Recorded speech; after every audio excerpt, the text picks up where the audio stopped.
valuable golden tickets. I hope we can all keep it up. 3. Chapter 1191.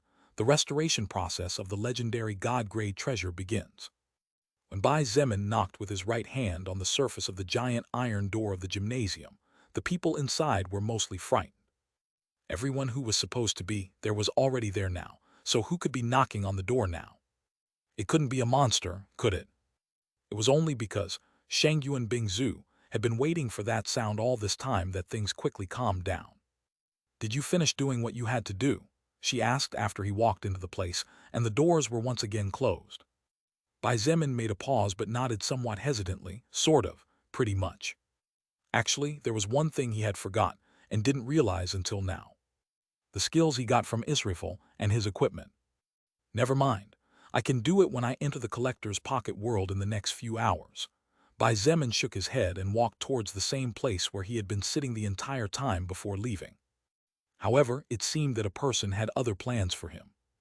Bai Zemin's footsteps stopped as a handsome man and a beautiful woman appeared in front of him, blocking his path into the shadows. "What?"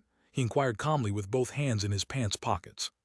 The female took a deep breath as if trying to calm her irregular heartbeat, and after several seconds she spoke a little too fast as if she was nervous about something. "Your name is Zun Tian," I asked Bing Zhu. "My name is Wu Yijun, and I would like to thank you for helping us." Actually, Shangyuan Bing Zhu, and the others who had seen Kaio Long yesterday, and knew that he was a bastard willing to use the mutant beasts to his advantage to kill other humans, told the whole truth to the small group of less than 10 people who did not flee the building and could be rescued. Therefore, they now knew that Zun Tian killing Kaio Long was to save them from an assured hell. "It's nothing," Bai Zemin nodded with a calm expression on his face. However, the pair still didn't move. It was then that the handsome young man stepped forward, and with a friendly but somewhat awkward smile extended his right hand. "Hi, my name is Liang Xuan, Secretary of the Student Council of our Beijing University. Really thank you very much for earlier." Bai Zemin looked at the person in front of him for a moment as memories of his dimension resurfaced from deep within his memory. The Liang Xuan that Bai Zemin knew was the former vice president of the Student Council. He wore gold-rimmed glasses, his hairstyle was neat and slicked back, not to mention his sly thresher eyes. But the Liang Xuan that Bai Zemin had in front of him was very different. He was no longer vice president of the Student Council but secretary. There were no glasses on his face, and his hair was slightly turned to the left side of his face.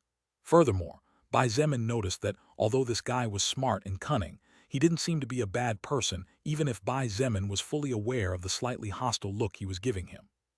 Of course, Bai Zemin smiled with irony in his heart as he realized what was going on. A man's jealousy might not be as scary as a woman's, but it was certainly malicious. Such seemed to be that not only were the physical appearance of Liang Xuan and Wu Yijun different in this dimension, but their relationship didn't seem to be particularly normal. "It's okay, you two don't need to thank me for anything." Bai Zemin shook his head and decided to end the conversation there. "If you want to thank someone, then you should thank them. I just finished off an exhausted opponent and nothing else."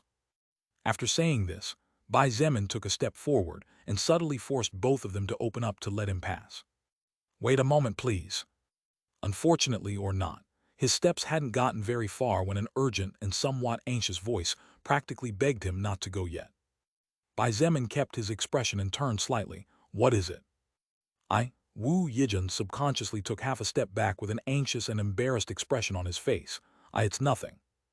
After looking at her silently for a few seconds, Bai Zemin nodded, and without another word, he walked away. He walked so far away that only the strongest within the place were able to faintly see his silhouette in the shadows. The pretty face of Wu Yijun glowed with extremely complicated emotions as she turned to walk back to her place.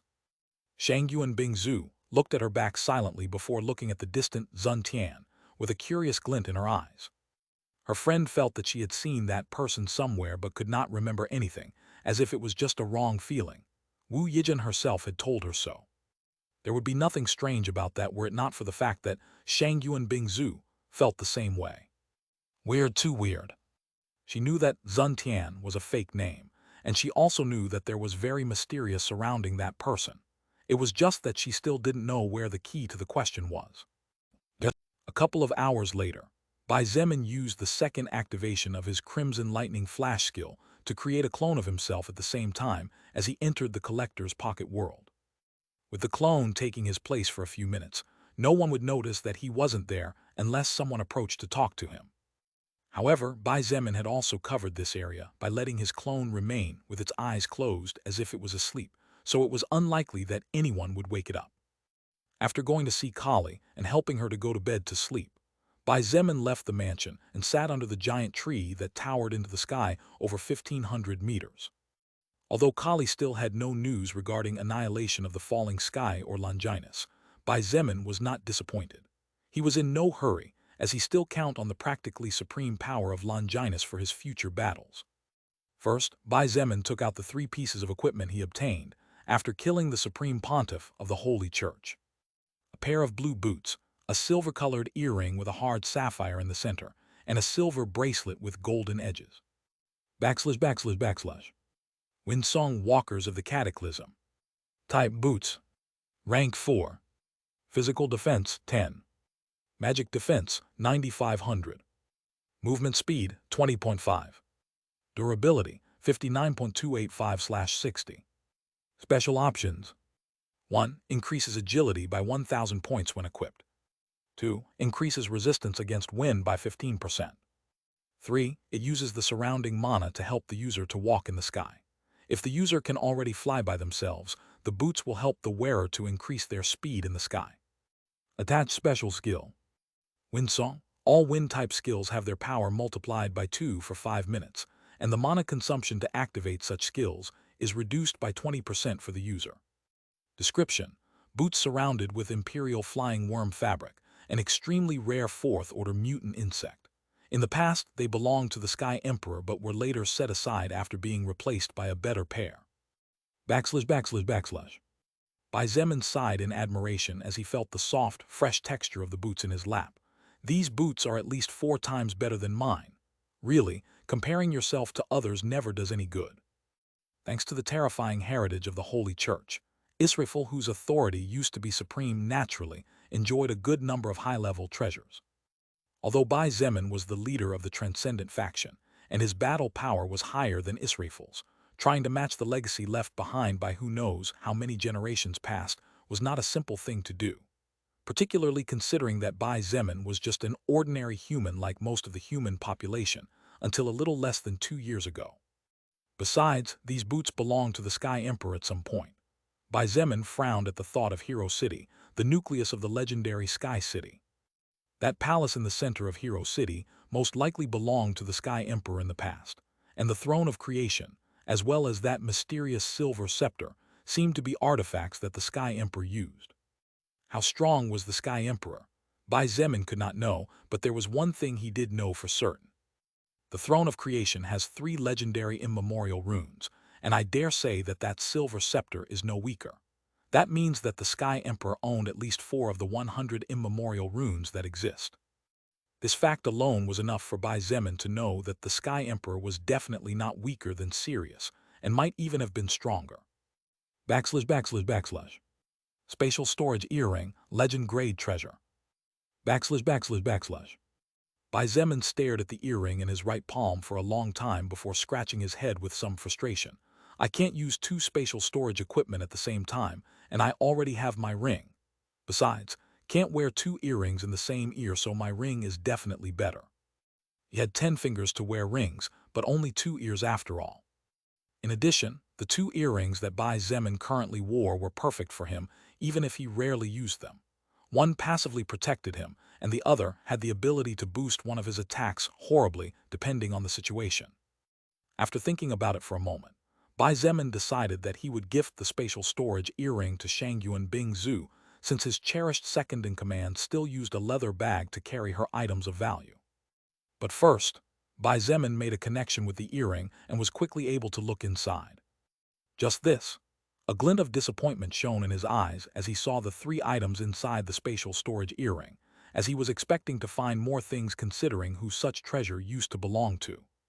However, Bai Zemin quickly calmed down as he remembered the treasury of the Holy Church. It was highly likely that Israfel left all valuables there whenever he got the opportunity. That way, he could have his spatial storage earring free to store more things when needed. Bai Zemin's eyes were suddenly drawn to a 4th object that, were it not for the fact that he had good senses, would have gone unnoticed. What is this? He muttered to himself as he held the small object between his index finger and thumb. Dark golden color, old, thin, long. It looked a bit like a needle for sewing, but it clearly wasn't a sewing needle. Suddenly, Bai Zemin's eyes widened in shock, and his pupils shrank fiercely as he stood up abruptly. Don't tell me. He felt as if a 1,000-ton hammer had fallen on his head, as he remembered that he had seen an object extremely similar to the one he was holding right now not long ago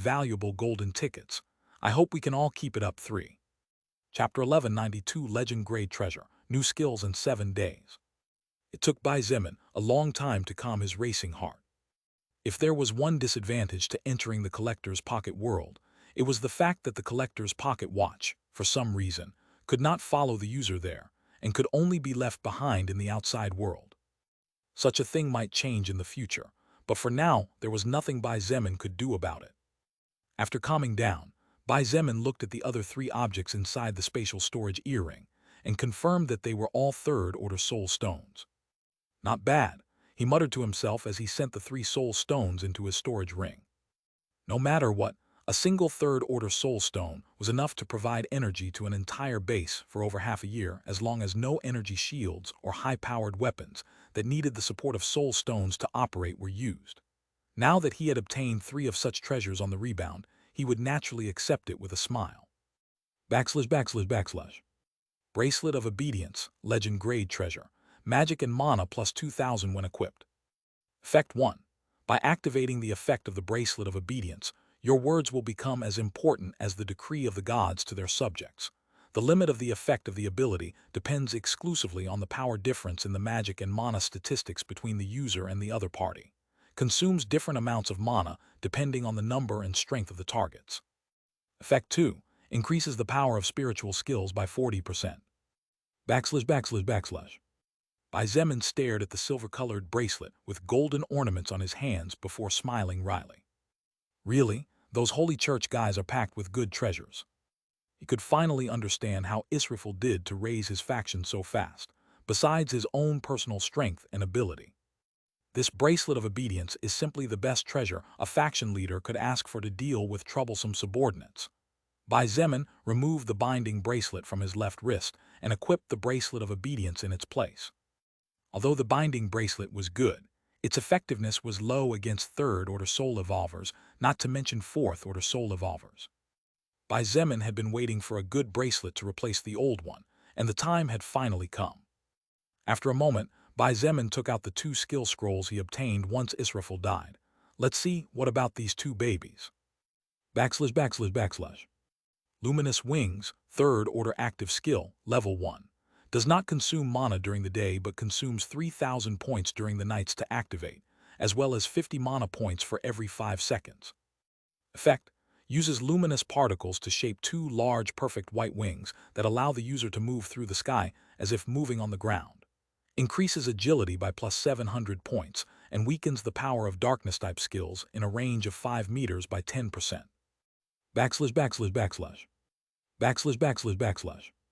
Magic Suppression, third-order active skill level 5. Consumes 900 mana points to activate and does not distinguish between allies and enemies. Can only remain active for 3 seconds and has a cooldown of 48 hours. Effect. It creates a huge sphere of white light that can suppress all attack magic within 20 to 50 kilometers, depending on the magic power of the user. All magic touching the light sphere will disintegrate into motes of light and blind both enemies and allies until the effect fades completely. This skill is at its maximum level and cannot evolve on its own. //// A wings-type skill and an anti-magic skill. Bai Zemin did not know that Israfil had used the skill Magic Suppression to ridicule several 100,000 attack-type magic skills cast by the demon army during the invasion in Italy, thus saving his troops from what would otherwise have been a hell of flames and blood. However, the skill Magic Suppression seemed to be at its limit from the very beginning. What did this mean? Basically, it meant that if a low-level soul evolver tried to learn this skill, they would definitely die horribly. But one didn't need to be a genius to think that something bad could happen just by looking at the activation requirements and the description of the skill's effect. If it was in the past, Bai Zemin would never learn a skill that had already reached its limit at such a low stage, since at higher levels, beyond 400, magic suppression would probably lose all its power over enemies. But things had changed a bit now that he knew more about the collector's pocket watch. You have learned the skill magic suppression. Space is available for external skills, 14. Of course, he also learned the skill luminous wings. Space is available for external skills, 13. I wonder how fast I can be in combat now. Bai Zemin closed his eyes and couldn't help but smile like a little kid, happy to become stronger even though his level hadn't moved even a little bit upwards.